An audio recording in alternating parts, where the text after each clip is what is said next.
جی سندھ اور افغانستان کے نعرے کے بارے میں آپ کا کیا خیال ہے؟ جی سندھ دیکھو، وہ پہلی والی بات ہے.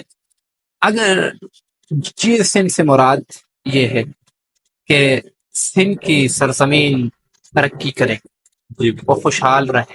جی اگر جی سندھ سے مراد یہ ہے کہ جی سندھ کا نعرہ ایک دعا ہے، تو ہم بھی دعا کرتے ہیں کہ اللہ رب العزت سندھ کے سرزمین کو ہمیشہ خوشحال رکھے.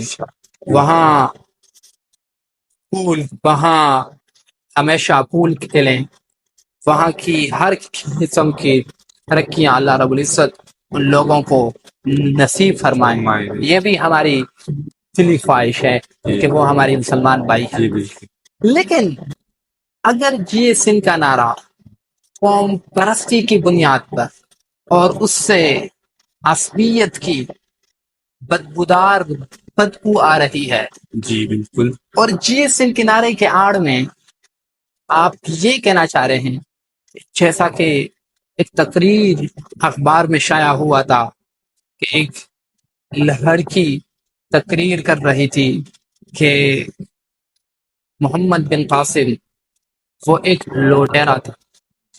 ذرا آپ سوچ سکتے ہیں کہ محمد بن قاسم جیسا نوجوان جس پر پوری انسانیت، مسلمان کیا پوری انسانیت فخر محسوس کرتی ہے، آپ اس کے مقابلے میں یہ کہہ رہے ہیں کہ ہم راجہ طاہر کو اس لیے پسند کرتے ہیں کیونکہ وہ ہمارے قوم کا آدمی تھا. جی آپ اس بنیاد پر راجہ طاہر کو پسند کرتے ہیں کہ وہ سندھی تھا، جی اور آپ یہ کہنا چاہ رہے ہیں کہ سندھ کی شان اسلام کی وجہ سے نہیں ہے، وہ تو وہاں جو دڑوں کی وجہ سے ہے. جی بالکل. ذرا کوئی باشعور آدمی یہ سوچ سکتا ہے کہ ایک اندرات جو کئی ہزار سال پہلے مٹ چکے ہیں، ان کے ساتھ موجودہ سندھیوں کی کیا تعلق ہے؟ جی ان کے ساتھ ہمارے ملک کا کیا تعلق ہے؟ جی بالکل. صرف اتنا ہی تعلق ہے کہ پارٹیشن کے دوران یہ کچھ کھنڈرات ہمارے حصے میں آئے.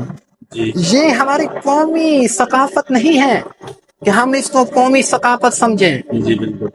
ہماری قومی ثقافت اور ہماری قومی پہچان وہ اسلام ہے، اور جب تک ہم اپنی قومی پہچان کو اجاگر نہیں کریں گے نوجوانوں کے اندر، تو اس طرح کے نعرے ہمیں آئے روز سننے کو ملیں گے.